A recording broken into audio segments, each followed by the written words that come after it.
today's sessions we have seen about unit 4 optoelectronic modulators and switching device. It's an introduction about modulator then switching device, the transmissions, what do you mean by modulations, what do you mean by demodulations. Modulation is nothing but the carrier signals change accordance with the amplitude of the accordance with the message signals.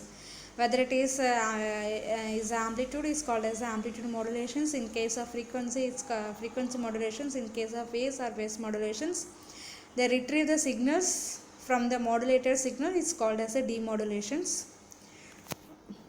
Okay, so there are two types of modulations. Is continuous wave modulations. Next one is a pulse code modulations. Is analog modulations. Information signals or wave varies the light from the source of high frequency signal is a continuous manner. The digital modulations, discrete changes in the intensity of carriers are caused by the information signals. Okay, so next one is the electro-optic modulator.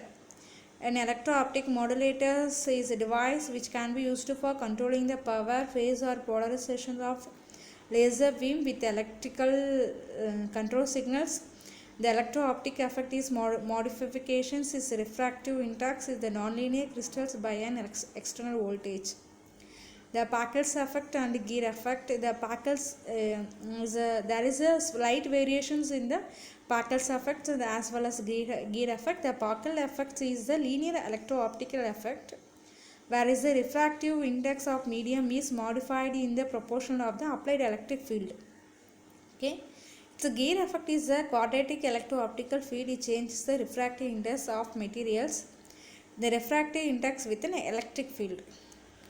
So difference between the Packel's effects and gear effect is the Packel effect's refractive index is changed proportionally with the square of the electric field, but gear effect changes with the magnitude of the field.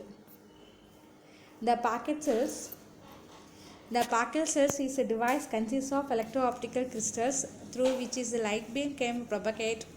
The phase delay is the crystals can be modulated by applying the variable electric voltage. This is the longitudinal transverse device.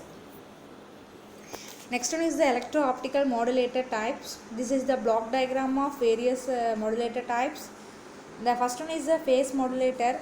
The phase modulator is a simplest type of electro-optical modulator.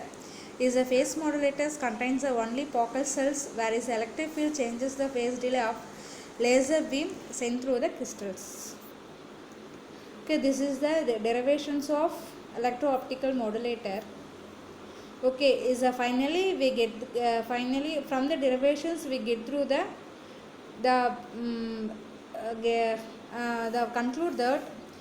conclude that the image now that the linearly polarized wave, the equal electric field components in x and y directions is launched in z directions. As result of birefringence is can be shown in Maxwell equations that we propagate constantly the difference in x and y directions. The x and y components of the wave get out the phase and wave gets elliptically polarized.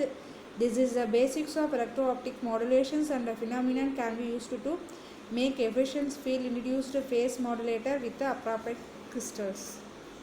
Okay, so this is the derivations. Finally we get NRZ equal to the electric field, so along with Z axis. Okay, so next one is the amplitude modulator. This is the block diagram of amplitude modulator. This is the phase shift between the two components at the output is p by 2. It's the input linearly polarized wave changed to circularly polarized wave at the output. In case of two components or amplitude is a 1 by root 2 a naught cos omega t. Cos omega we have written as cos omega t minus pi by 2 is a cos theta minus 90 degree. It's sin theta. So simply we can write as a naught by root 2 sin omega t. So the output current and the input current equal to sin square delta dou by 2. The finally we can recognize sin square delta v by 2 v by, and this equation is the basis of Packel's electro-optical modulator. Okay, next one is the this is the derivations of amplitude modulator. Next one is the Franz-Keltisch effect. Okay, and the Franz-Keltisch effect is change in the optical absorptions by semiconductor when the electric field is applied. The Franz-Keltisch effect occurs in the uniform bulk semiconductor, unlike the quantum confined Stark effect with requirement of quantum well. Both are used for electro-absorption modulator. The Franz-Keltisch effect usually requires the hundreds of volts, limiting its usefulness. With conventional electrics all through it's not to be case of commercially available Franz-Keltisch effect electro-absorption modulator that use the wavelength geometry to the guide to the optical carriers.